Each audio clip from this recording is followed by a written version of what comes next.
Hello everyone, मैं doctor Tanuja कुमारी आप सभी का स्वागत अपने यूट्यूब चैनल में करती हूँ। आज मैं आप लोगों से झारखंड के वाद्य यंत्रों के विषय में चर्चा करूँगी। यदि हम झारखंड के फोक टूल्स एंड इंस्ट्रूमेंट्स के विषय में बात करते हैं तो ये झारखंड की संस्कृति के साथ जुड़े हुए दिखते हैं, जिसे नृत्य तथा संगीत के समय में साथ में इस्तेमाल किया जाता है।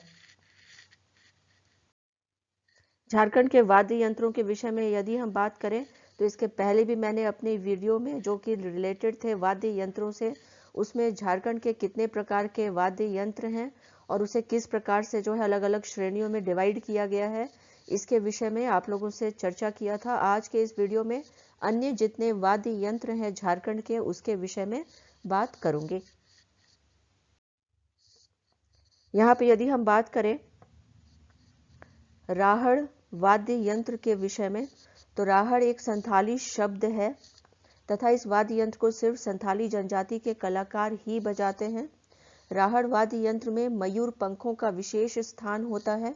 राहड़ वाद्य यंत्रों को मुख्य रूप से शादी विवाह के अवसर पे ही बजाया जाता है। डींगा वाद्य यंत्र के विषय में यदि बात की जाए तो झारखंड के जनजातीय नृत्य एवं संगीत में डींगा का बहुत अधिक महत्व है। इसे टमाक भी कहा जाता है।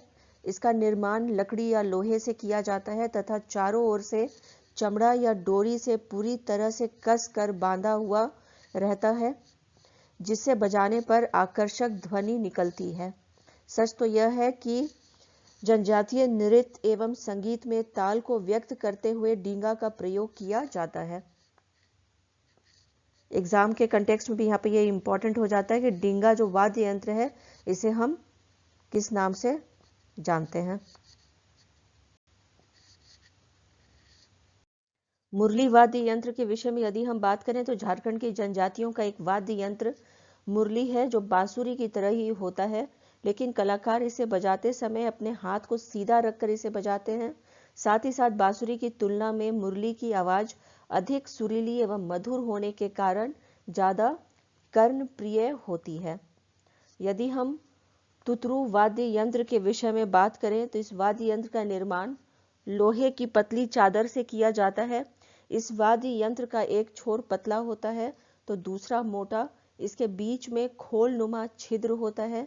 इस वाद्य यंत्र का उपयोग मांगलिक अवसरों पर किया जाता है, जैसे शादी विवाह के समय अपने मित्रों, शुभचिंतकों तथा रिश्तेदारों को सूचना देने एवं निमंत्रण देने के लिए भी इसका उपयोग होता है।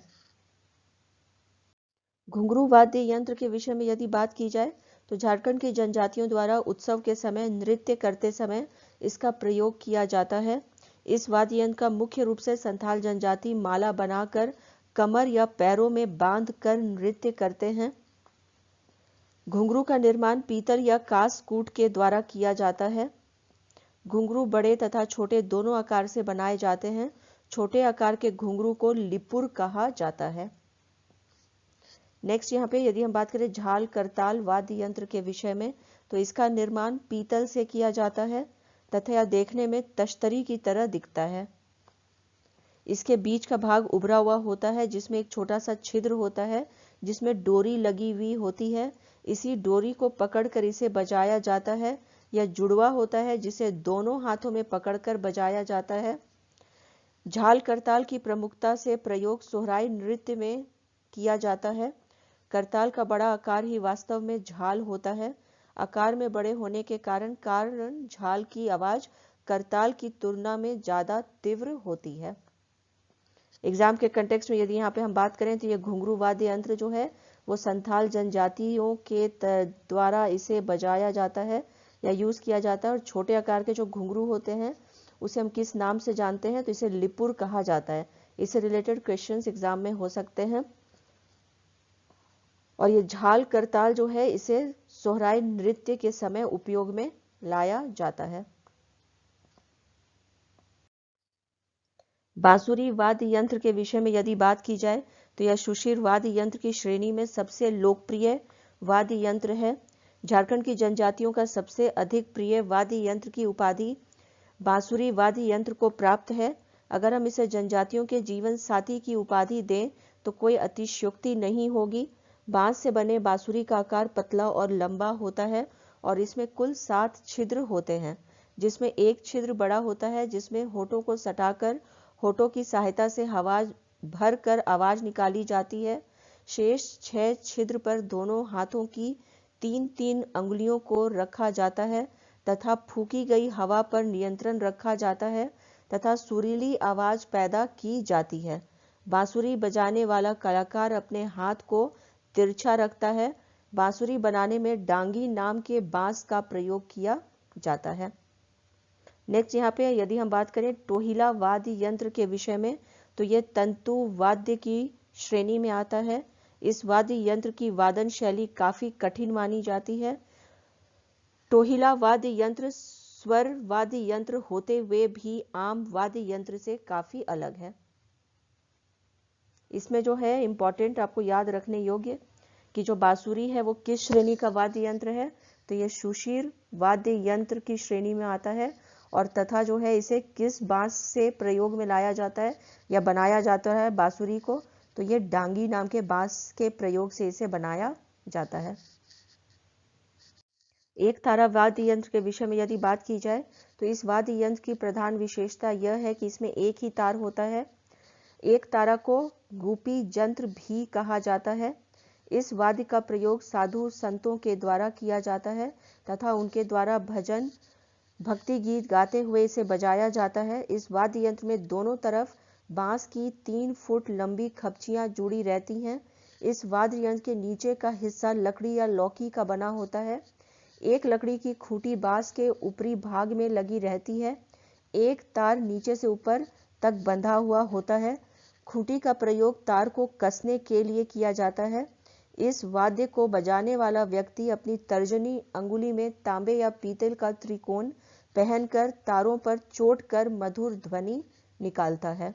आवाज में उतार चढ़ाव लाने के लिए कलाकार अपने बाएं हाथ से खपचियों को दबाता है। एक तारा वाद्य यंत्र से निकलने वाला स्वर आधार स्वर होता है। अब आगे जितने अन्य और हैं वाद्य यंत्र झारखंड की, यदि उनकी हम बात करें तो इसमें सानाई वाद्य यंत्र भी आता है। झारखंड की जनजाति का ये लोकप्रिय वाद्य यंत्र है जिसे हम शहनाई के नाम से भी जानते हैं। सानाई को मंगल वाद्य भी कहा जाता है। मांगलिक अवसरों पर तथा विवाह एवं पूजा के अवसर पर इसे बजाया जाता है। इस वाद्य यंत्र का प्रयोग मुख्य रूप से छऊ, पाइका तथा महुआ नृत्य के समय किया जाता है। सनाई लगभग 10 इंच का होता है जिसमें लकड़ी की नली होती है और जिसमें छिद्र होते हैं। इसमें एक छोर पर ताड़ के पत्ते की पेप्ती होती है और दूसरे छोर पर कांसे की धातु का गोलाकार मुंह होता है। सनाई बजाने वाले कलाकार पेटी से फूंक मारता है जिससे कांसे के मुंह की वजह से तेज और तीखी ध्वनि उत्पन्न होती है। यह सुशीर वाद्य की श्रेणी में आता है। नेक्स्ट यहाँ पे यदि हम बात करें मदन भेरी वाद्य यंत्र के विषय में, तो इससे रिलेटेड भी हम देखते हैं कि एग्जाम में क्वेश्चन होते हैं। यह एक पूरक गौण या सहायक वाद्य यंत्र है तथा इसे बांसुरी, ढोल, शहनाई के साथ संयुक्त रूप से बजाया जाता है। नृत्य एवं विवाह जैसे मांगलिक अवसरों पर इसे बजाया जाता है। इस वाद्य यंत्र की बनावट की बात करें तो इसमें लकड़ी की एक सीधी नली होती है जिसके आगे पीतल का मुंह रहता है। मदन भेरी वाद्य यंत्र लगभग 4 फीट लंबा होता है तथा इसमें कोई छेद नहीं होता है जिसमें फूंक मारने से एक जैसा ही आवाज उत्पन्न होता है।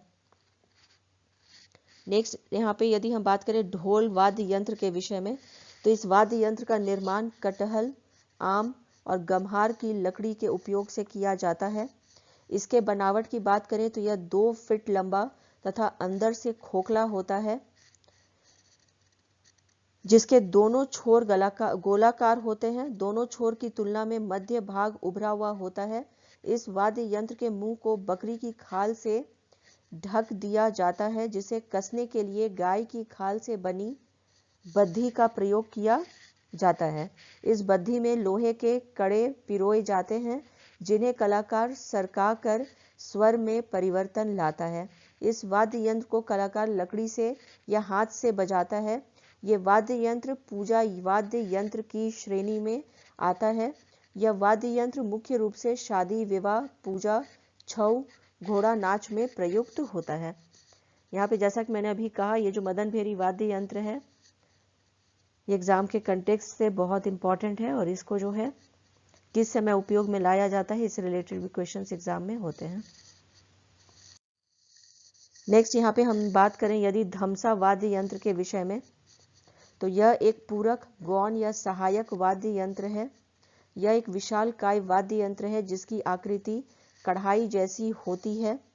इसकी बनावट को देखें तो यह लोहे की चादर से निर्मित होता है।